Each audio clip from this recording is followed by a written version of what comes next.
What if entire cities could vanish without a trace, not in myth or legend, but in real history? Across the Americas, vast civilizations once thrived, their towering temples and sprawling streets humming with life, only to disappear into the shadows of time.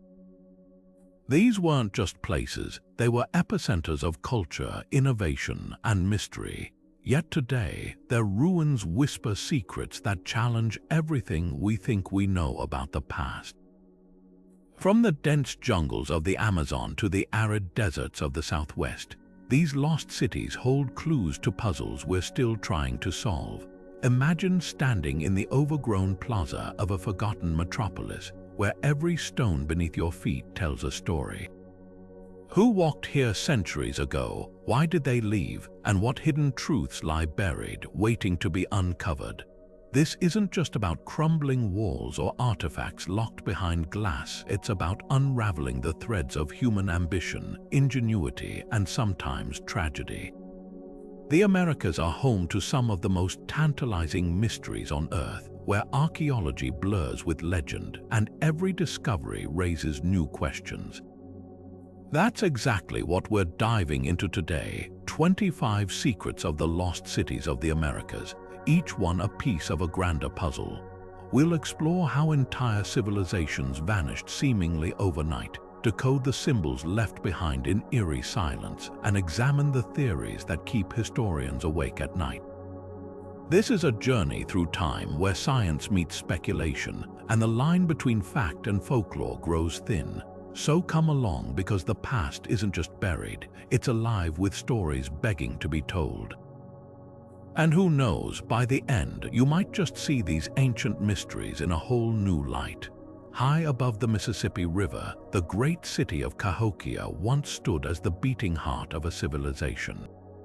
At its peak around the year 1050, this sprawling metropolis was home to tens of thousands, a bustling hub of trade, ceremony, and innovation that rivaled any European city of its time. The remnants of its grandeur still rise from the earth today. The famous Monk's Mound, towering 100 feet tall with a base larger than the Great Pyramid of Giza's, and the remains of a vast wooden sun calendar known as Woodhenge, proof of astonishing astronomical knowledge.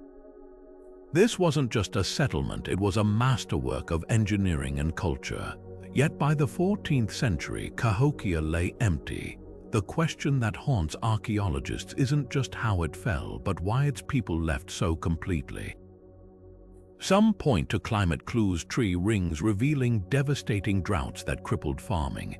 Others argue evidence of palisades and burned structures suggests violent conflicts tore the society apart. But here's where it gets fascinating. Recent excavations have uncovered neighborhoods buried intact, food stores left behind, and no signs of mass graves. This wasn't a city sacked by invaders or decimated by plague. It's as if one day the people simply walked away. The mystery deepens with discoveries like the Birdman Tablet, a haunting artifact depicting a figure with avian features, hinting at spiritual beliefs we barely understand. And then there's the eerie parallels to other collapses across the Americas, where cities from the Maya to the Ancestral Puebloans faced similar fates. Cahokia's story forces us to rethink what makes a civilization vulnerable. Was it environmental pressure, political instability, or something more profound, a cultural shift we can't yet grasp? Every layer of soil turned reveals new contradictions, proving that sometimes the greatest secrets aren't just about what's left behind, but what quietly disappears. Beneath the towering pyramids of Teotihuacán lies a secret world, one that's rewriting the history of this ancient metropolis. While tourists marvel at the Avenue of the Dead and the Pyramid of the Sun above ground, archaeologists have uncovered something far more extraordinary below. A network of hidden tunnels snaking beneath the city like veins, their walls lined with artifacts untouched for centuries. These aren't just passageways, they're time capsules sealed with ritual precision. The most startling discovery, pools of liquid mercury, a substance so rare and toxic in the ancient world that its presence defies explanation. To the Aztecs who stumbled upon these ruins centuries later, mercury symbolized the blood of the gods flowing through the underworld. Was this shimmering metal part of a sacred rite, a boundary between the living and the dead, or perhaps something even more unsettling, a mirror to the cosmos reflecting the heavens in its eerie glow? But the tunnels hold more than mystery. They're a silent indictment of how little we know about Teotihuacán's builders. Unlike the Maya or Aztecs, they left no decipherable texts, no royal tombs with names etched in stone. The city's true founders remain shadows, their language and origins lost to time. Yet here, in these underground chambers, we find clues, jade masks, obsidian blades, even the remains of exotic birds from hundreds of miles away, a proof of a reach that spanned continents. What's chilling is how deliberately these tunnels were sealed, not in haste but with care, as if hiding something too powerful to leave unguarded. Some researchers believe they were portals for spiritual journeys, where priests communed with deities in smoke-filled darkness. Others argue they were vaults for secrets, knowledge so potent it had to be buried. One thing's certain, Teotihuacán's heart doesn't beat in its pyramids, but in these haunted corridors below, where every step echoes with questions we're just beginning to ask. The legend of El Dorado conjures images of a city paved with gold, a place so wealthy its streets shimmered under the sun. But the truth behind this myth is far more fascinating and tragic than the fairy tale versions. It all began with the Muisca people, a thriving civilization in the highlands of what's now Colombia, whose sacred rituals spun the first threads of the El Dorado story. At the heart of their ceremonies was the Gilded One, a newly crowned leader who would cover his body in gold dust before diving into the waters of Lake Guatavita as an offering to the gods. When Spanish conquistadors caught whispers of this ritual, their greed twisted the tale beyond recognition. Instead of a spiritual act, they imagined an entire city of unimaginable riches waiting to be plundered. Expeditions were launched, lands were ravaged, and countless lives were lost, all in pursuit of a fantasy. But modern archaeology has uncovered the real treasures behind the myth. Deep in Colombian soil, golden artifacts have surfaced, not mountains of gold, but intricate figurines, ceremonial discs, and delicate jewelry that reveal the Muisca's true mastery. These weren't just objects of wealth, they were sacred symbols woven into rituals that connected the people to the earth and the divine. What makes the Muisca's story so poignant is the contrast between their reality and the legend it spawned. Their gold wasn't hoarded like the Spanish imagined. It was given freely, returned to the waters and the earth in acts of reverence. The real El Dorado wasn't a place, it was a moment, a fleeting act of devotion. And while the conquistadors searched in vain for a city that never existed, the true treasure lay in the cultural legacy they overlooked. Today, Lake Guatavita still holds its secrets, its depths scattered with golden offerings yet to be recovered. But perhaps the greatest lesson here isn't about what was lost. It's about how easily the thirst for gold can blind us to the real value of the stories we're trying to uncover. For centuries, the Amazon rainforest was painted as an untouched wilderness, a place too hostile for large-scale civilizations to take root. But cutting-edge technology has shattered that myth, revealing a lost world hidden beneath the canopy. LiDAR scans, which peer through dense vegetation using laser pulses, have uncovered staggering evidence of sprawling urban networks dating back over 1,000 years. These weren't scattered villages, they were meticulously planned metropolises, complete with towering pyramids, wide plazas, and intricate road systems stretching for miles. The most astonishing find, these cities thrived not despite the jungle but because of it. The so-called garden cities were built on a foundation of terra preta, fertile black earth engineered by ancient hands. This wasn't just soil, it was a technological marvel, enriched with charcoal, ceramics, and compost to create farmland more productive than the natural rainforest could ever be. Even today, patches of terra preta remain so nutrient-rich that local farmers seek it out. a living testament to knowledge we're only now rediscovering. But the real shock lies in the scale of earthworks. Massive geometric shapes, circles, squares, even octagons were carved into the landscape, some spanning over 600 feet across. These weren't random clearings, they were ceremonial centers, astronomical markers, or perhaps even flood control systems, and the roads connecting them. Raised causeways elevated above seasonal floods, proving these builders understood their environment intimately. All of this forces us to confront a profound question. How did societies capable of such feats vanish without a trace? Some point to European diseases which raced ahead of conquistadors, decimating populations before outsiders even reached these cities. Others argue that the very ingenuity that sustained these civilizations, like large-scale forest clearing, may have tipped the ecological balance. What's clear is that the Amazon wasn't a virgin wilderness. It was a managed landscape shaped by generations of human hands. And as Lydia peels back more layers, we're left to wonder, how many other secrets does the jungle still hold?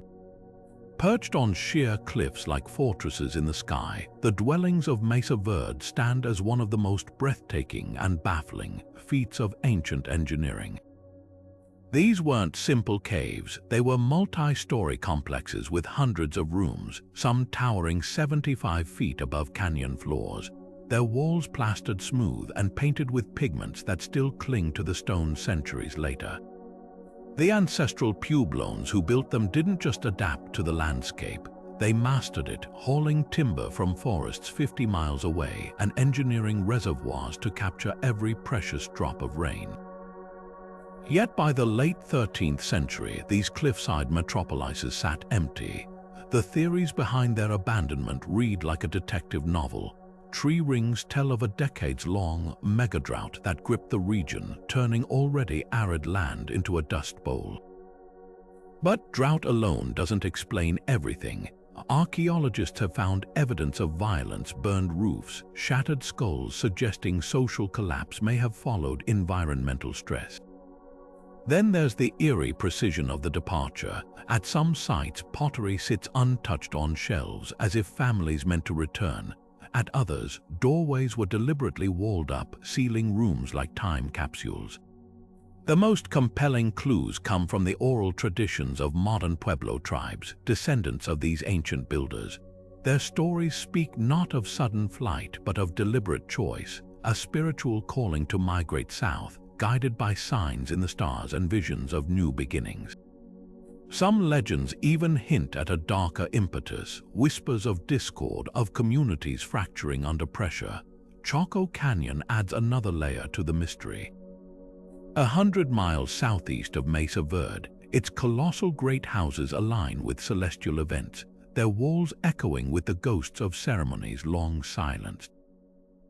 But here, the abandonment feels different. Roads stretch into the desert, connecting Chaco to distant outposts, yet by 1150, the canyon streets lay deserted. Unlike Mesa Verde, there's little evidence of violence. Instead, researchers find traces of careful closure, ritual objects placed in niches, doors sealed with reverence. What unites these sites is the haunting question of resilience. These were people who thrived in extremes, who turned cliffs into cities and desert into farmland. So why leave? Maybe the answer isn't in what failed, but in what endured. The migrations led to new pueblos, new traditions, proof that sometimes survival doesn't mean staying put. It means knowing when to walk away, carrying what matters most into the unknown. Scattered across the arid plains of southern Peru, the Nazca Lines have long fueled speculation about their origins, from ancient alien landing strips to messages for the gods. But recent research paints a far more grounded, yet no less astonishing picture. These massive geoglyphs, some stretching over 1,000 feet, weren't meant to be seen from above by celestial beings. They were designed for walking, tracing paths that transformed the desert into a sacred stage for rituals tied to survival in one of Earth's driest places. At the heart of this theory lies water, or rather, the desperate need for it. The Nazca people thrived in a landscape where rain might fall just once a decade, and their glyphs mirror this obsession.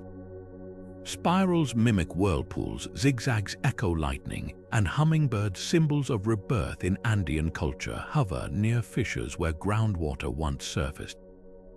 Archaeologists have discovered underground aqueducts called puquios radiating from these sites, suggesting the lines weren't just art. They were part of a hydraulic prayer, a plea to unlock the desert's hidden veins. But the most compelling evidence comes from the ground itself. Footwear imprints preserved for millennia reveal processions along the glyph's edges, while offerings of shells and pottery cluster at key points. These weren't random gatherings, they followed precise astronomical alignments. Certain lines pinpoint the summer solstice sunrise, while others frame the rising of the Pleiades, a star cluster linked to planting cycles in Andean tradition. The desert became a cosmic clock, its gears etched into the earth. Perhaps the most haunting discovery is how these rituals may have ended. Skeletal remains near the lines show signs of violent trauma, with skulls bearing deliberate fractures.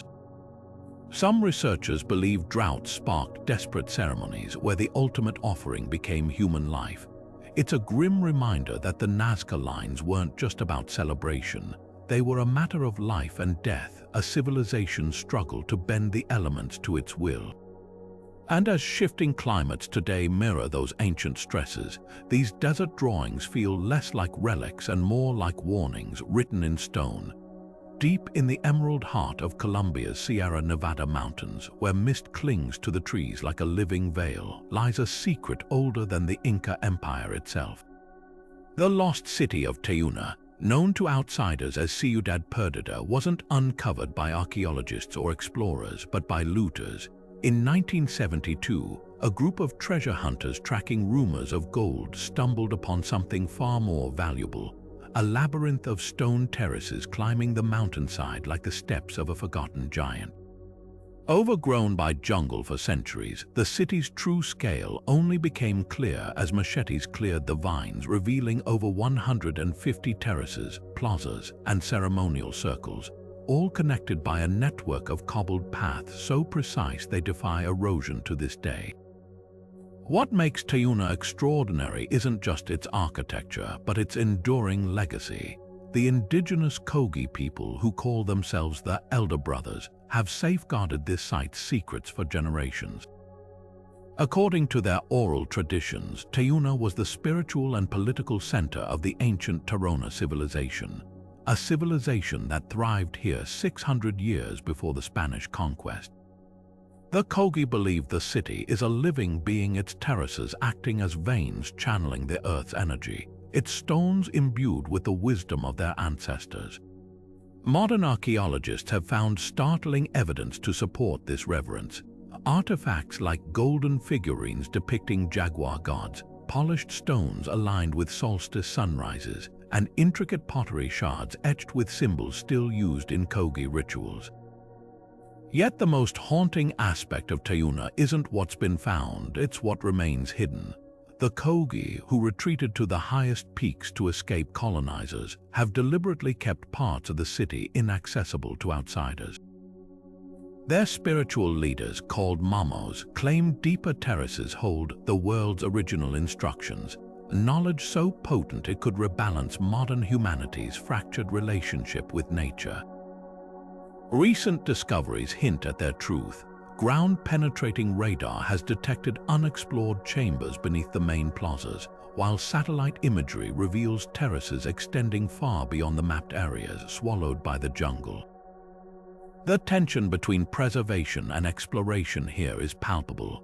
Where looters once tore through walls searching for gold, researchers now work alongside Kogi guides, learning to listen to the site as the indigenous do. Rainwater patterns on the terraces they've discovered mimic the Sierra Nevadas rivers, a hydraulic map carved in stone. Even the city's layout mirrors the sacred peaks surrounding it, turning the entire settlement into a mirror of the cosmos. Tayuna isn't just a ruin, it's a testament to a civilization that saw no divide between city and wilderness, between engineering and spirituality. And as the Kogi quietly remind us, some secrets aren't meant to be uncovered, they're meant to be felt. Rising from Peru's sacred valley like a stone puzzle frozen in time, the megaliths of Ollantaytambo defy simple explanation. These aren't just walls, they're masterclasses in masonry, where 100-ton blocks locked together without mortar, their edges so precisely cut that not even a razor blade can slip between them.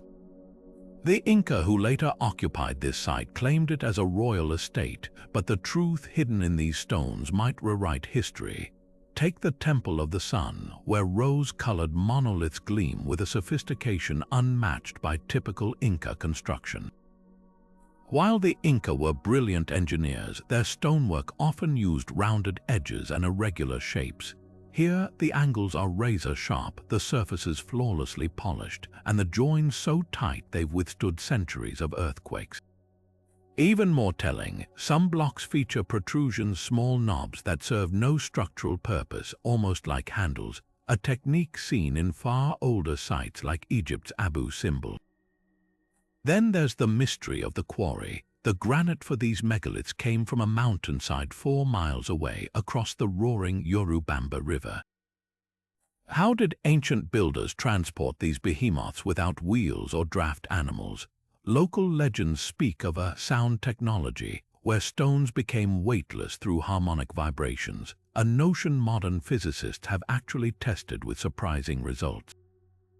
Experiments show certain frequencies can reduce friction dramatically, making massive objects easier to move. Could this explain why some blocks appear partially melted, as if softened like wax before being fitted into place? The real enigma lies beneath the surface. Ground scans reveal a network of tunnels and chambers under Ollantaytambo, some aligned with solstice sunrises. Spanish chronicles describe Inca priests retreating to these hidden spaces for rituals, suggesting the site held spiritual significance long before it became a fortress. And perhaps that's the greatest clue of all, that the true purpose of these stones wasn't defense or display, but something far more profound, a sacred machine engineered to harness energies we're only beginning to understand. Standing before these megaliths today, one thing becomes clear. Whether carved by the Inca or inherited from some lost predecessor, they represent a bridge between worlds where engineering meets the mystical, and the past whispers secrets we've yet to fully decode. Off the coast of western Cuba, beneath 600 feet of turquoise water, lies one of the most hotly debated mysteries in underwater archaeology. In 2001, a team surveying the ocean floor with advanced sonar equipment detected a series of geometric formations so precise they seemed ripped from the pages of a science fiction novel. Symmetrical pyramid-like structures, some measuring up to 300 feet across, appeared to rise from the seabed in near-perfect alignment. The discovery set off a firestorm. Could these be remnants of an ancient civilization swallowed by rising seas, or merely nature playing tricks with light and stone? Those convinced of human origins point to the impossible angles. The formations show clear flat planes meeting at 90-degree intersections, with what appear to be corridors and platforms, features rarely, if ever, produced by natural erosion. Even more compelling are sonar shadow patterns suggesting stacked blocks, reminiscent of megalithic sites like Sacsayhuaman in Peru. Some researchers speculate these could be evidence of a pre-Columbian culture with seafaring capabilities far beyond what we've credited to ancient Americans. Legends from indigenous Taino people speak of a catastrophic flood that drowned their ancestral lands, while Plato's account of Atlantis placed a sunken empire somewhere beyond the Pillars of Hercules, just east of Cuba's location. Skeptics counter with geology's capacity for deception. Underwater landslides, they argue, can fracture bedrock into strikingly artificial-looking shapes.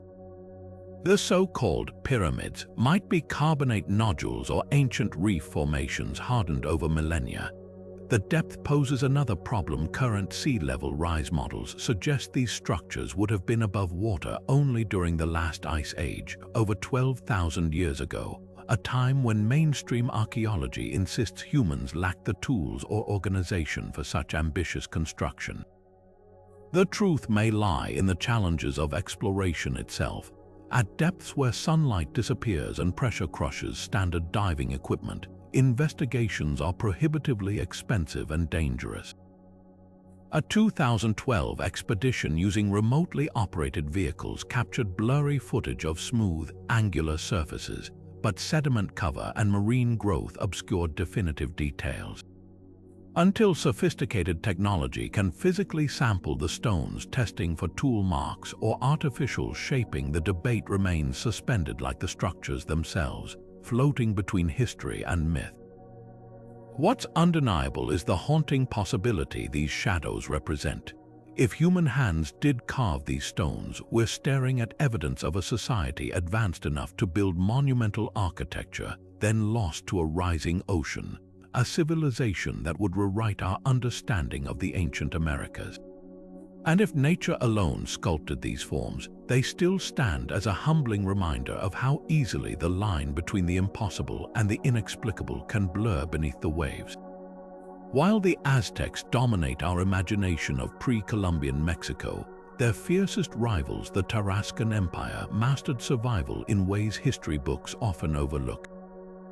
Nestled in the volcanic highlands of Michoacán, this civilization didn't just resist Aztec expansion, they humiliated it. At their height, the Tarascans fielded an army that could mobilize 50,000 warriors in days, their soldiers clad in copper armor, a metal so rare in Mesoamerica that its use stunned invaders. But their true genius lay in strategy. When Aztec emperors sent ambassadors demanding tribute, the Tarascans didn't just refuse. They executed the envoys and sent their heads back in baskets. What followed was a Cold War unlike any other. The Aztecs, accustomed to crushing weaker states, found themselves outmaneuvered at every turn. Tarascan spies infiltrated enemy cities, relaying troop movements through a system of hilltop signal fires visible for miles. Their engineers reshaped the landscape itself, digging trenches lined with obsidian shards and flooding lowlands to funnel attackers into killing zones.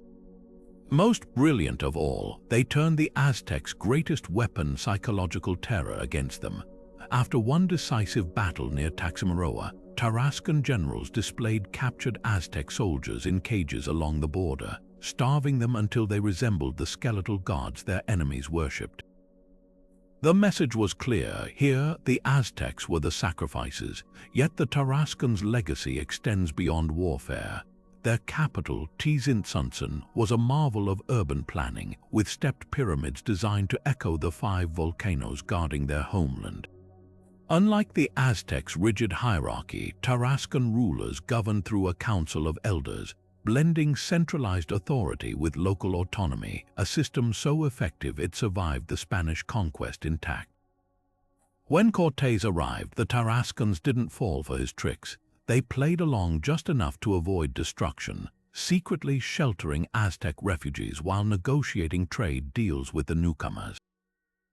So why does their story linger in history's shadows? Partly because the Spanish, recognizing their resilience, deliberately downplayed their achievements to justify colonial rule. But also because the Tarascans themselves were masters of misinformation. They burned their own codices to protect sacred knowledge, leaving archaeologists to piece together their triumphs from enemy accounts and the whispers of oral traditions. Today, as excavations reveal copper workshops and untouched royal tombs, we're finally beginning to understand the Tarascans didn't just resist conquest. They rewrote the rules of power, proving that sometimes the most formidable empires aren't the loudest, but the ones who know exactly when to strike and when to vanish into myth.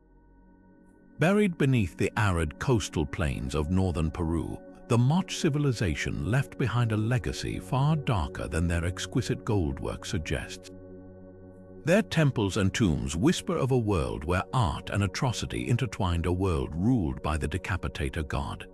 Aya Peak, the fearsome deity often depicted with fanged jaws and writhing serpent headdresses, demanded more than prayer. His worshippers believed survival itself depended on feeding him the most sacred offering of all, human blood. Walk through the ruins of Huaca de la Luna today, and the walls still scream with evidence. Vivid murals show processions of prisoners, their throats slit by priests wielding crescent-shaped knives. Archaeologists have uncovered courtyards where victims were ritually bled, their remains left in poses suggesting theatrical reenactments of mythical battles. The most chilling discovery, rows of decapitated skulls, some drilled with holes perhaps to hang as grisly trophies, others carefully arranged in patterns mirroring constellations. This wasn't mindless violence, it was sacred calculus, a desperate bargain with the divine. What drove such extremes? The answer may lie in the land itself. Sediment cores from nearby lakes reveal a terrifying pattern. The Mocha's golden age coincided with relentless El Niño events. Floods would drown their fields one year, droughts wither them the next. In a civilization where the ruling class's authority depended on controlling water through intricate irrigation, climate chaos threatened more than harvests. It shattered the social contract. Teotihuacan's rise makes grim sense in this light. His mythology paints him as both destroyer and sustainer, a god who decapitated a mountain to release life-giving rivers. By sacrificing prisoners, often warriors captured in staged battles, the Moch may have believed they were replaying this cosmic drama, trading blood for rain. Recent forensic studies add weight to the theory. Isotope analysis of victims' bones shows many weren't locals but brought from distant valleys, proof these rituals united or terrified far-flung communities under shared terror. Yet the darkest twist came in the Mocha's final century. As droughts intensified, the sacrifices grew more frantic. At the site of Cerro Cerrillos, archaeologists found a mass grave of children, their ribs bearing knife marks from ritual heart removal. The message chills the bone. When the gods demanded more, even the innocent became currency. In the end, no amount of blood could hold back the desert. The Moch vanished, leaving behind their temples as monuments to a brutal truth: that sometimes civilizations don't fall to invaders or plagues, but to the slow unraveling of the stories they told themselves to survive. And in Teotihuacan's hollow eyes, we see the terrifying moment when faith becomes fanaticism and devotion turns to despair. Stretching across 60 miles of Ohio's landscape, the Great Hopewell Road cuts through forests and fields like a ruler's straight scar on the earth, a feat of engineering so precise it defies the notion that ancient North America lacked grand infrastructure. Unlike winding trails worn by footsteps over time, this pathway was deliberately constructed, its edges defined by parallel earthen berms spaced 200 feet apart. But what's truly astonishing isn't just its scale, it's where it points. The road aligns almost perfectly with the moon's most dramatic rising point during its 18.6-year lunar cycle, a celestial event known as the Major Lunar Standstill. For the Hopewell culture, who built this corridor between 1 and 400 CE, the cosmos wasn't just a backdrop, it was a living map. Their massive geometric earthworks, often shaped like circles, squares, and octagons, mirror celestial patterns visible only from specific vantage points along the road. Imagine walking this path under a full moon, watching as the glowing orb rises directly between the berms, casting long shadows that seem to pull you forward. This wasn't a route for carts or commerce. It was a pilgrimage, a ribbon of earth stitching together sacred sites where rituals transformed astronomy into architecture. The road's purpose remains hotly debated. Some archaeologists argue it facilitated trade between Hopewell sites, pointing to exotic materials like obsidian from Wyoming and seashells from the Gulf of Mexico found along its course. Others see it as a metaphysical bridge, connecting the living world with the realm of ancestors, a theory supported by the charred remains of ceremonial fires spaced at precise intervals. Then there's the eerie silence surrounding its endpoints. Unlike Roman roads leading to bustling cities, the Great Hopewell Road vanishes into the landscape, as if its builders cared more about the journey than the destination. Recent LiDAR scans have added another layer to the mystery. Hidden beneath modern farms, faint extensions of the road suggest it once stretched even farther, possibly linking to earthworks now lost to time. Even more intriguing are the dark earth patches found along its length, areas where the soil was intentionally enriched with charcoal and organic matter. These weren't accidental campfires, they were deliberate markers, perhaps guiding nighttime travelers or serving as altars for lunar observations. The Hope Well left no written records, but their road speaks volumes. In an era when Europe's greatest monuments were solitary megaliths, these people engineered a landscape-scale observatory, turning dirt and moonlight into a celestial calculator. Every footstep along its path would have been a prayer, every alignment a reminder that the sky and earth were threads in the same sacred tapestry. And as modern astronomers confirm the precision of those alignments, we're left to wonder, did they build this road to follow the moon or to teach the moon where to rise? For centuries, the legends swirled a white-walled city hidden in Honduras' Mosquisha jungle, untouched since the days when its priests vanished into the mist. The indigenous Petch spoke of Cahokia, the white house of the monkey god, where a half-human deity ruled over a civilization wealthy beyond imagination. Conquistadors wrote of stumbling upon gleaming temples before the jungle swallowed their trails. Even filmmaker Theodore Maud claimed to have found it in 1940, returning with artifacts and stories of a shrine to a simian god, only to allegedly kill himself after vowing never to reveal its location. Skeptics dismissed it as myth until the lasers revealed the truth. In 2012, an aerial LiDAR survey pierced the rainforest canopy, exposing the impossible. A sprawling urban complex with plazas, pyramids, and terraces, a city frozen in time. What explorers found on the ground was even more astonishing. Emerging from the undergrowth were stone sculptures untouched by looters, their surfaces still sharp with intricate carvings of serpents and vultures. Among them, the artifact that would ignite global headlines, a ceremonial vessel depicting a wood jaguar, half man, half beast, confirming the Petch legends of a shape-shifting guardian. But the real shock came when scientists carbon dated the site. This wasn't just any lost city, it thrived between 1000 and 1400 CE, a contemporary of the Maya, yet utterly distinct in its art and architecture. The jungle, however, guards its secrets fiercely. Expedition members soon fell ill with a mysterious jungle disease, later identified as a rare flesh-eating leishmaniasis parasite, a curse, whispered locals, for disturbing the monkey god's domain. Even more chilling were the graves. Unlike typical Mesoamerican burials, these bodies lay face down, their hands bound behind them as if executed mid-ritual. Some researchers believe the city's final moments were marked by violence or pandemic, their stories sealed beneath centuries of roots and vines. Now comes the greatest dilemma: to excavate or preserve. The untouched state of the site offers an archaeological goldmine, a chance to study a civilization in situ, free from centuries of tampering. Yet every artifact removed risks disrupting the delicate balance that's kept the city hidden so long. The Petch elders argue the monkey god's city was never meant to be found, that its power lies in remaining lost. As debate rages, one thing is certain: this isn't just a discovery. It's a collision between legend and science, between the thirst for knowledge and the weight of a curse whispered through generations. And somewhere in that emerald labyrinth, the stones still wait, patient, silent, watching. The winds howling off Peru's northern coast carry echoes of an ancient plea, one written not in words but in the bones of children.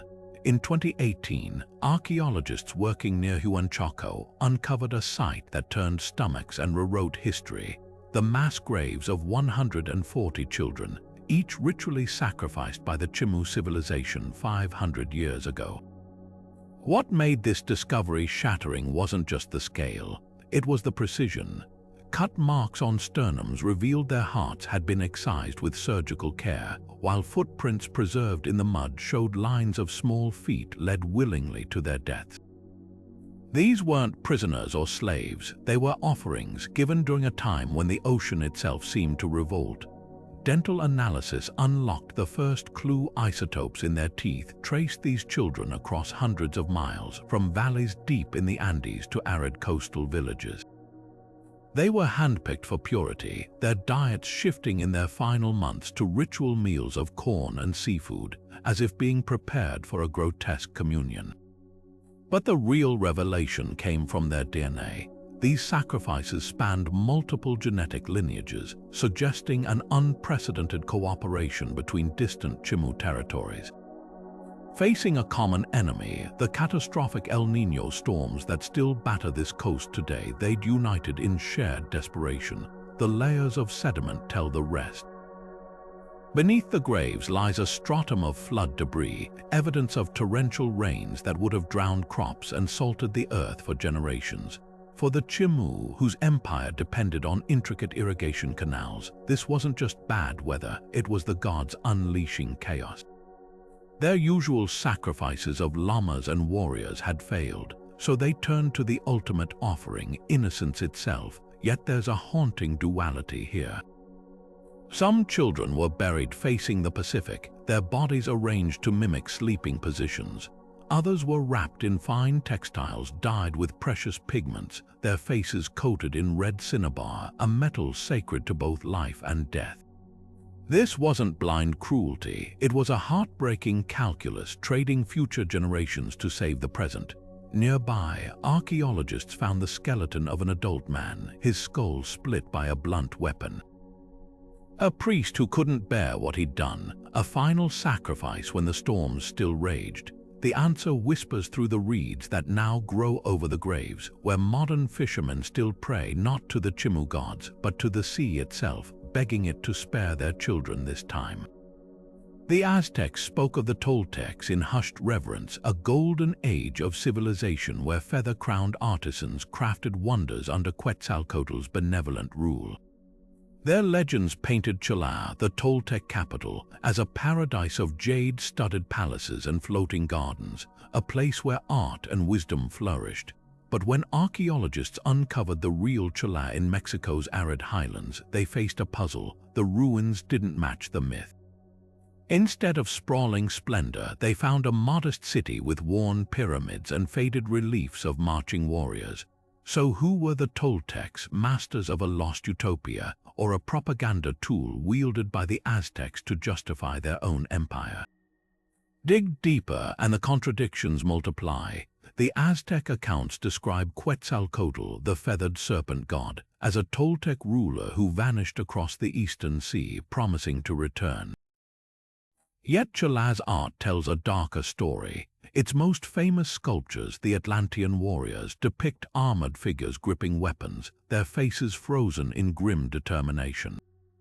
One stele even shows a ruler standing atop a pile of skulls, hardly the pacifist king of legend. Radiocarbon dating adds another twist. Cholula's peak predates the Aztecs by 3 centuries, meaning they could only have known it as ruins. Did they stitch together fragments of history and myth to create a glorious ancestor for themselves? The smoking gun might lie in Cholula's rival city, Chichen Itza. The two sites share uncanny similarities, from identical feathered serpent columns to ball courts aligned with Venus's path. Some scholars believe the Maya-Toltec hybrid style at Chichen Itza proves the Toltecs were real conquerors who expanded south. Others argue it's evidence of a shared cultural wave with no single Toltec identity at its core. The truth could be both. Cholula's decline around 1150 CE coincides with Chichen Itza's rise, suggesting a migration of ideas or people that the Aztecs later spun into legend. What's undeniable is the power of the Toltec myth. By claiming descent from Quetzalcoatl's people, Aztec rulers positioned themselves as heirs to wisdom rather than usurpers of power. Their codices describe Toltec artisans who could make the stones speak, crafting lifelike sculptures that breathed. yet Chola's actual artifacts are crude compared to Aztec masterpieces. Perhaps that's the point. By exaggerating Toltec greatness, the Aztecs made their own achievements seem preordained, part of a divine cycle. Today, standing among Chola's ruins, you can almost hear the whispers of two histories, one carved in stone, the other woven from ambition. The Toltecs may have been neither gods nor frauds, but something far more human, a mirror held up by the Aztecs to reflect what they longed to be.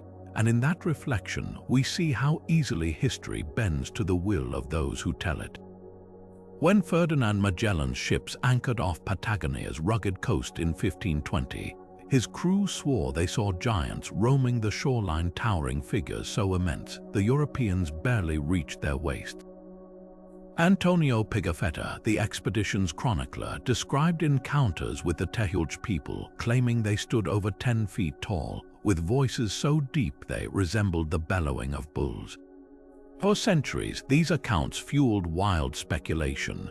Were there truly giants in the New World, or had fear and legend distorted reality? The truth lies buried in the very earth beneath Patagonia's windswept plains, where megafauna fossils whisper a tantalizing alternative. Among the Tehuelche's oral traditions, stories abound of the Gent Grand, a race of ancestral giants who once walked the land. Modern archaeology suggests these tales might stem from encounters with the bones of prehistoric creatures like the Megatherium, a ground sloth the size of an elephant, or the Macrauchenia, a camel-like beast with a trunk. Imagine a Tehuelche hunter stumbling upon the femur of such an animal. Its sheer size could easily be mistaken for a human limb. Spanish colonizers, already steeped in old-world myths of giants from Goliath to the Titans, would have eagerly conflated these fossils with living beings, their imaginations magnifying what they saw. But there's a twist. Anthropometric studies of Tehuelche remains reveal something remarkable. While not 10 feet tall, these indigenous people were among the tallest humans on Earth, averaging over 6 feet in an era when Europeans seldom exceeded 5.5. Their imposing stature, combined with sealskin boots that added inches and fur cloaks that broadened their silhouettes, likely cemented the giant myth. Even Magellan's crew admitted the deception in private journals, noting that while the Tehuelche were tall, they were not so monstrous as first reported. Yet the legend persisted, amplified by later explorers like Sir Francis Drake, who claimed his men fought Patagonians of 15 spans over 9 feet. The most compelling evidence against literal giants comes from the fossils themselves. In 1767, British naturalist Sir John Byron, grandfather of the famous poet, shipped a giant's bone back to London, only for scientists to identify it as a Megatherium femur. Centuries earlier, the Tehuelche had already woven these bones into their cosmology, believing them to be the remains of primordial beings who shaped the mountains and rivers. In a way, both cultures, European and indigenous, were right. The giants were real, just not in the way anyone expected. Today, Patagonia's giant lore endures as a mosaic of misinterpretation, myth, and measurable truth. It's a reminder that history is often a game of telephone, where bones become legends and legends become history. And perhaps that's the real secret here, not that giants once walked the earth, but that we've always needed them to, if only to make the world feel a little more wondrous. Along Florida's shimmering Gulf Coast, where mangroves twist into the tide, the Calusa people defied every assumption about what a primitive society could achieve. While European explorers dismissed them as mere hunter-gatherers, these coastal engineers sculpted an empire from seashells, literally. Their capital, Mount Key, was no accidental heap of debris but a meticulously planned metropolis, its pyramids and plazas built entirely from millions of whelk and conch shells, painstakingly piled into terraces that towered 30 feet above the water. These weren't just refused piles, they were feats of hydraulic engineering. The Calusa carved a network of canals through their island strongholds, some wide enough for 50 canoes to pass abreast, turning the labyrinthine estuaries into highways for trade and defense. What's truly staggering is how they sustained such complexity without farming. While other civilizations relied on wheat or maize, the Calusa mastered marine resource management on a scale that would impress modern ecologists. Ancient fish corrals woven from mangrove shoots still visible at low tide reveal their secret: massive tidal traps that funneled mullet, sea trout, and crabs into holding pens. Oyster beds were cultivated like underwater orchards, while shell middens weren't just waste but thermal regulators, insulating structures from humidity. Spanish chronicles describe a capital where leaders feasted on roasted shark and sea turtle, their homes draped with netting so finely woven it could catch plankton for sauces. This was a civilization that didn't just live off the sea, they engineered it. Yet the Calusa's brilliance became their undoing. When Ponce de Leon landed in 1513, he didn't find a society ripe for conquest but a formidable naval power. The Calusa's war canoes, some carrying 80 warriors, patrolled the coastline like a prehistoric navy, repelling Spanish ships with volleys of shell-tipped arrows. But their immunity to land-based threats meant nothing against invisible enemies. European diseases carried ashore by shipwrecked sailors ravaged populations with horrifying speed. By the mid-1700s, centuries of shell-built monuments stood empty. Their creators vanished into the genetic tapestry of Florida's Seminole and Miccosukee peoples. The cruelest twist: modern dredging operations have uncovered Calusa canals buried under centuries of silt, their precision so exact that engineers initially assumed they were modern constructions. These waterways whisper of a legacy far beyond survival, a society that reshaped its world with nothing but shells, sweat, and staggering ingenuity. Their downfall wasn't a failure of innovation but a reminder that no walls, however ingeniously built, can stop the tide of history. Perched on a jagged ridge 9,000 feet above sea level, Kailap Fortress seems to defy both gravity and logic. This ancient stronghold of the Chachapoya people, known as the Warriors of the Clouds, crowns the Andes like a stone sentinel, its 40-foot-high walls encircling over 400 roundhouses in dizzying precision. Unlike the angular temples of the Inca, Kailap's architecture curves like the mist that clings to its battlements, each circular home built with a sophistication that still baffles engineers today. The mortarless stones fit so tightly that not even a blade of grass can wedge between them, yet they sway ever so slightly. During earthquakes, a deliberate flexibility that's kept these structures standing for 1,500 years. But the real mystery isn't how the Chachapoya built Kailap, it's why they chose such an inaccessible refuge. Some scholars argue these cloud-shrouded heights were a fortress for rebels resisting the expanding Inca Empire. The evidence is compelling. Arrow slits pepper the walls, while narrow entrance ramps force attackers into single file, turning every approach into a killing ground. Then there are the bones, hundreds of skeletons found in mass graves, many showing signs of violent trauma. Yet others counter that Kailap's design feels more like a sanctuary than a military base. Its steepest sides are left defenseless, as if trusting the sheer cliffs to deter invaders, and the famous sarcophagi, elongated burial pods tucked into cliff faces like sentries, face eastward toward the sunrise, suggesting a spiritual rather than martial purpose. The Chachapoya themselves add layers to the puzzle. Spanish chronicles describe them as fierce warriors with unusually light skin, their women fighting alongside men, an anomaly in the Andes. Their name, given by the Inca, means cloud people, yet they called themselves Sachak, people of the dawn. Were they invaders from some forgotten land, or indigenous holdouts preserving an older way of life? Genetic testing reveals European-like DNA markers in their descendants, fueling theories of transoceanic contact centuries before Columbus. Perhaps the truth lies in Kailap's final hours.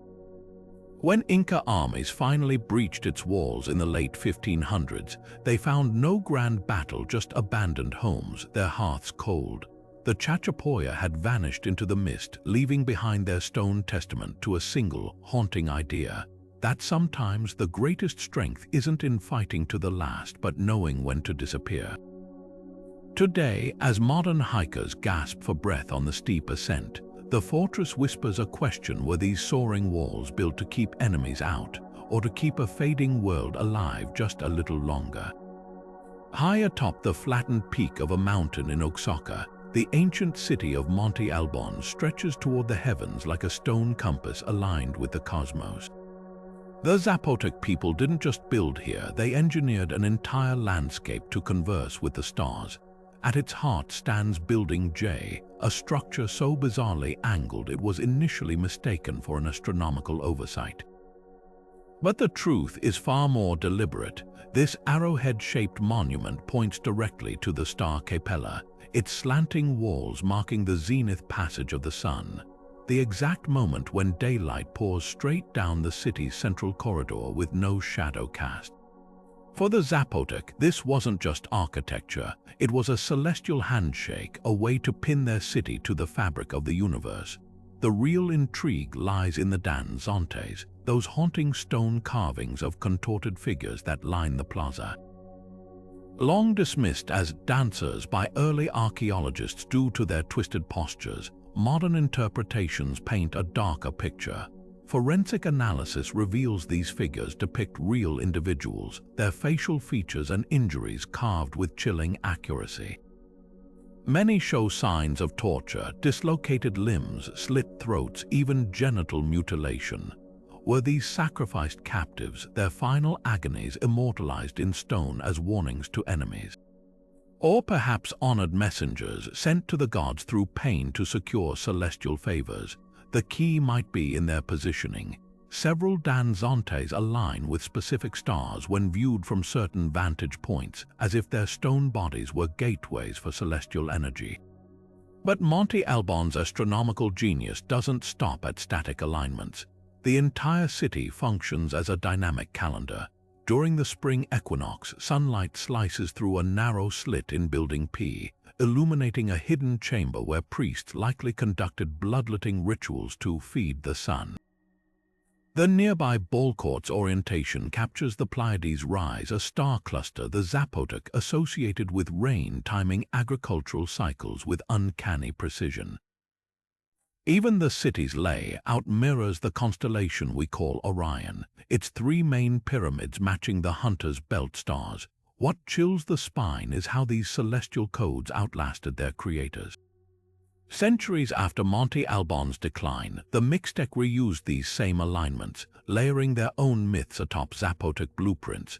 Today, local shamans still gather on certain dates to trace ancestral star paths in the stones, proving that even in ruin, this mountaintop observatory never truly lost its voice.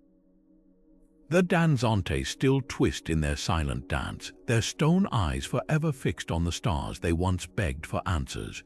On the banks of the Mississippi River, where the land flattens into a canvas of fertile soil, the ancient builders of Poverty Point left behind a riddle written in earth.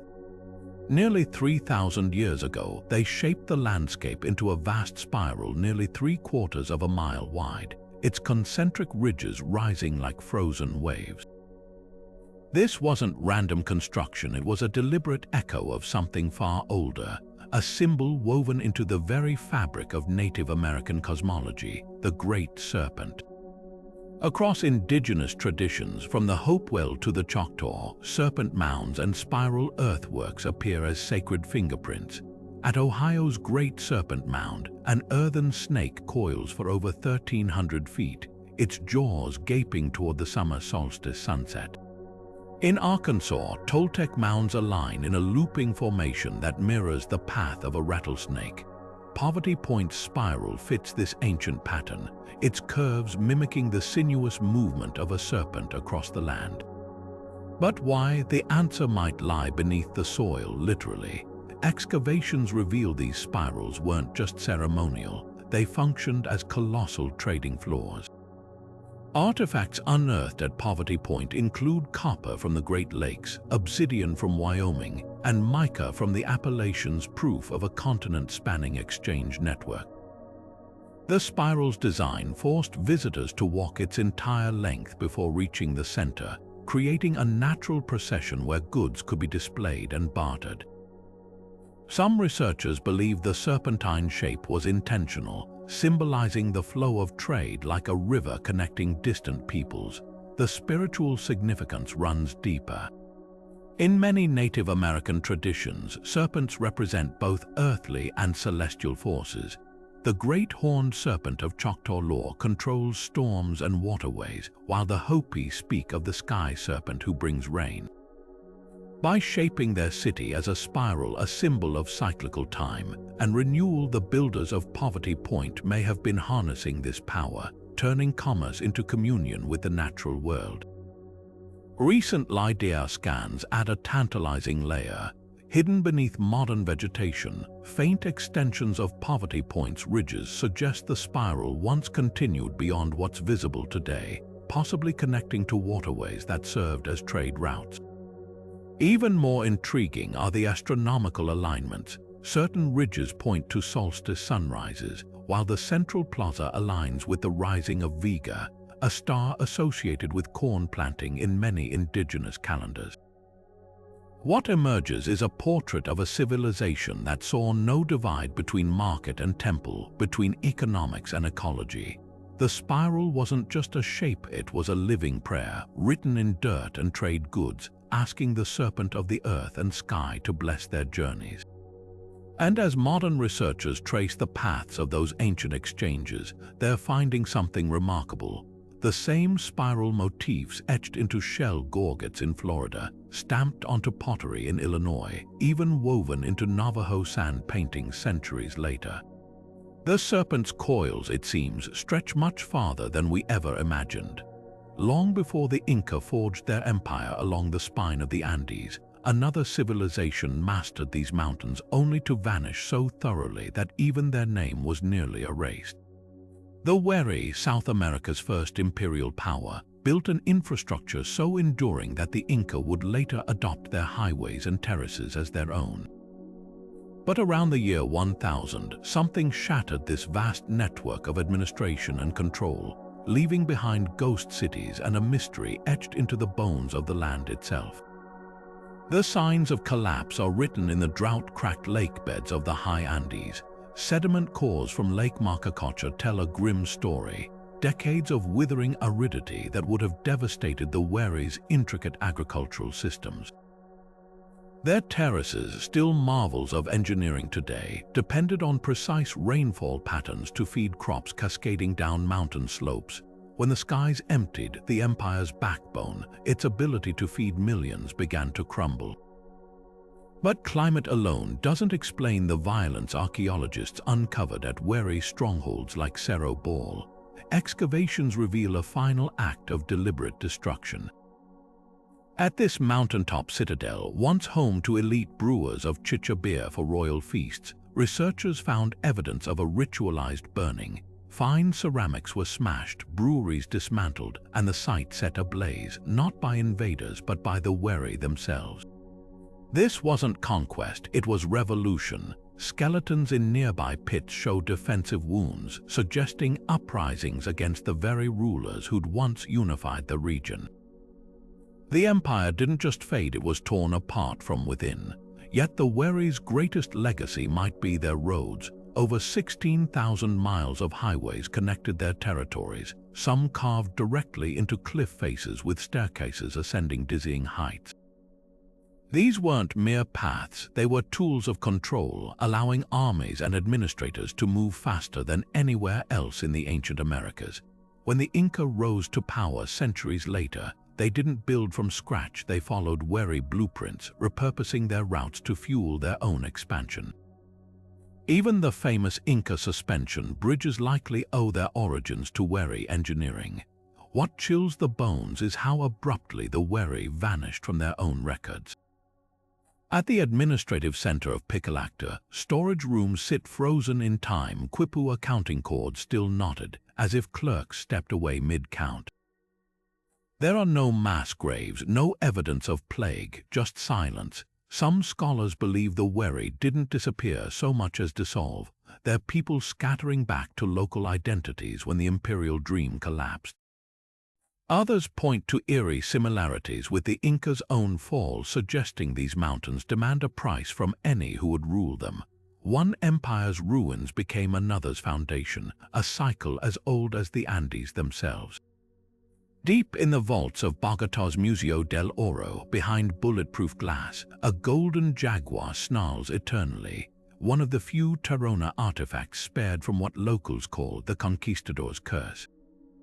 For centuries, treasure hunters who have plundered sacred sites in Colombia's Sierra Nevada mountains have met fate so gruesome they defy coincidence. In 1981, a looter named Raul Fernandez boasted of selling a Tairona funerary mask to a European collector. 1 month later, rescuers found his body wedged between boulders in a dry riverbed, his skin mottled with strange lesions resembling the mask's intricate designs.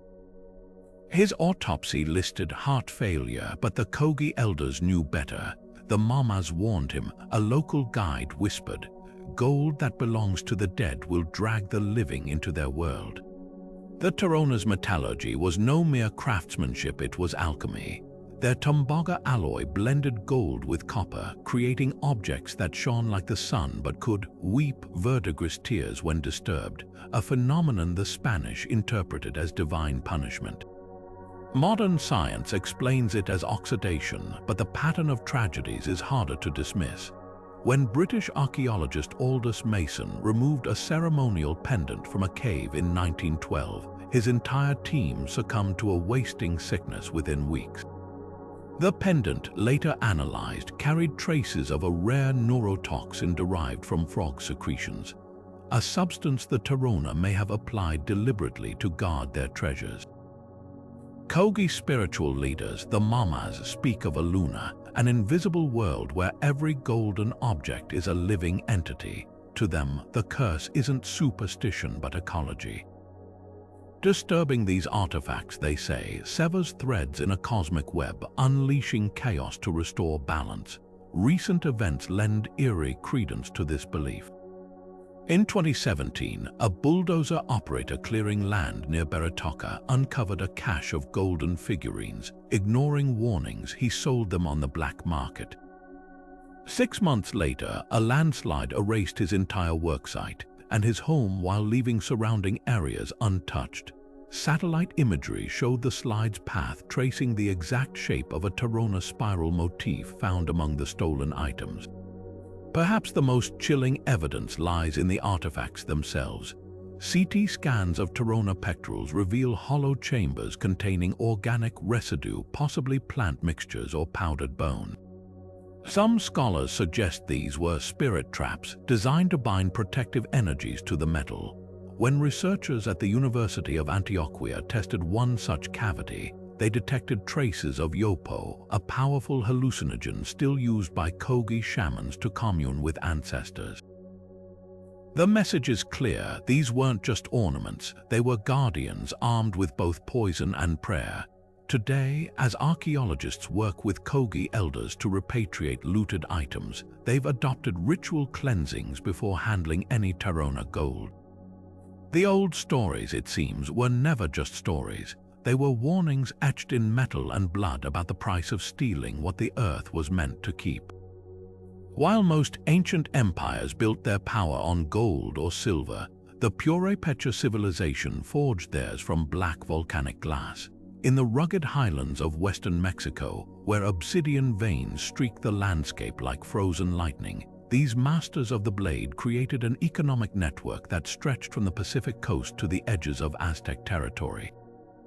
Their secret lay not in towering pyramids. Their architecture favored mysterious circular temples called yakotas, but in their ability to turn razor-sharp obsidian into both weapons and wealth. The Purépecha's workshops produced blades of such lethal precision that Spanish conquistadors later described their arrows slicing clean through metal armor. Archaeologists have uncovered stockpiles of these artifacts at trade hubs hundreds of miles from their source, each flake retaining scars from expert knapping. But what truly set their empire apart was control. Unlike the Aztecs, who conquered through sheer military might, the Purépecha monopolized the obsidian trade by securing every step of production from the volcanic quarries to the craftsmen's hands. They standardized blade sizes, creating an ancient brand recognizable across Mesoamerica, and established checkpoints where only authorized traders could pass. Their capital, Tzintzuntzan, became the beating heart of this empire, yet its skyline baffled early archaeologists. Instead of the familiar stepped pyramids of neighboring cultures, the city's sacred complex rose in 5 massive yakotas, rounded platforms fused together like a stone keyhole. Recent LiDAR scans reveal these curves weren't just aesthetic. They aligned with celestial events, particularly the movements of Venus. One circular chamber at the summit held a hearth kept eternally burning, possibly a symbolic representation of the volcanic fires that birthed their fortune. The genius of the Purépecha was turning fragility into strength. Obsidian, though lethally sharp, shatters easily, much like their empire, which collapsed under Spanish assault in the 1500s. But their legacy lingers in the black glass that still litters Mexican fields. Modern surgeons use obsidian scalpels for their unparalleled precision, proving that sometimes the sharpest edges cut across centuries. Beneath the sun-baked earth of New Mexico's Mimbres Valley, archaeologists made a discovery as beautiful as it was baffling. Hundreds of intricately painted black and white pottery bowls, each one deliberately shattered. These weren't accidents of time, they bore the unmistakable marks of intentional strikes, precise holes punched through their centers, their fragments carefully arranged around the skulls of the buried. The Mimbres people, who thrived here between 1000 and 1150, crafted some of the most exquisite ceramics in North America, their surfaces alive with swirling fish, leaping antelope, and geometric patterns so precise they seemed to pulse with movement. Yet in death, these masterpieces were systematically destroyed. Why? The answer might lie in the way the Mimbres viewed the soul's journey. Unlike cultures that buried goods intact for the afterlife, the Mimbres appear to have believed that breaking the bowl freed its spirit, or perhaps trapped something darker. Ethnographic studies of descendant Pueblo groups reveal traditions where objects were ritually killed to release their essence, preventing them from being misused by malevolent forces. The placement of shards is telling. Bowls were often inverted over the deceased's head, like helmets shielding them in the next world, while the holes aligned with the mouth or eyes, portals where the soul might escape or see beyond the veil. But there's a twist. Not all bowls were treated equally. Some graves contained intact pottery, often plainware, while others held multiple shattered masterpieces. This hierarchy suggests the act was reserved for individuals of high status, or those who died under unusual circumstances. At the Galaz ruin, archaeologists uncovered a burial where a bowl depicting a twisted, skeletal figure had been smashed with particular violence. The skeleton beneath showed signs of a severe infection, prompting theories that the destruction was a form of spiritual quarantine, severing ties between the diseased and the living. The true stroke of genius in Mimbres pottery wasn't just its artistry, but its fragility. These bowls, thin as eggshells, were designed to break cleanly along predictable lines, a feature that might have been intentional. Modern experiments show the painted designs often guide the fractures, as if the artists encoded their own ritual instructions in the pigments. One recurring motif, a serpent swallowing its tail, appears exclusively on bowls found shattered in graves, never in household debris. Was this a visual metaphor for the cycle of life and death, meant to be physically enacted during burial? Today, the act of breaking these bowls feels less like destruction and more like translation. Each fracture was a sentence in a language we're only beginning to understand, where beauty wasn't meant to last but to transform. The Mimbres didn't fear the shatter. They wielded it, turning clay into a bridge between worlds, one precise strike at a time. 500 years before Columbus stumbled upon the Caribbean, a group of Norse explorers anchored their longship on the windswept coast of Newfoundland, but mounting evidence suggests their voyages didn't end at Elance Aux Meadows. Artifacts scattered across northeastern Canada hint at a far more ambitious Norse presence, one that may have woven them into the fabric of indigenous trade networks. A fire-scorched cloak pin found on Baffin Island matches 10th century Norse designs, while a whetstone from the Arctic bears traces of copper only found in Maine. Most tantalizing of all are the sagas themselves, which speak of Vinland not as a single settlement, but a region where Norse traders bartered with locals they called the Skraelings. Modern researchers now believe these encounters describe the Mi'kmaq people, whose oral histories tell of pale, bearded visitors arriving in wooden islands. The real mystery isn't whether the Norse reached farther south, it's why their foothold crumbled while other settlements endured. Elant's Ox Meadows could house 90 people, its iron forges and boat repairs signaling long-term plans. Yet within a decade, the site was abandoned. Climate data reveals the culprit, a sudden cold snap called the medieval Little Ice Age that froze the North Atlantic shipping lanes, stranding the outpost. But the deeper failure may have been cultural. Unlike later European colonizers, the Norse had no interest in conquest. Their sagas describe tense but equitable trade with indigenous groups, exchanging milk for pelts, red cloth for walrus tusks. Without the drive to dominate, they lacked the brutal adaptability that sustained later colonies.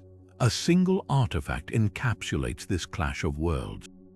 Found in a Mi'kmaq burial site, a Norse-style brass rivet had been carefully reworked into a pendant, its edges smoothed to suit local aesthetics. This tiny object speaks volumes. The Norse came as traders, not rulers, and when the climate turned against them, they left behind not ruins, but ripples, a handful of artifacts absorbed into a much older civilization. Their brief American chapter wasn't a failure, but a road not taken, a reminder that history hinges on more than who arrives first, but who stays.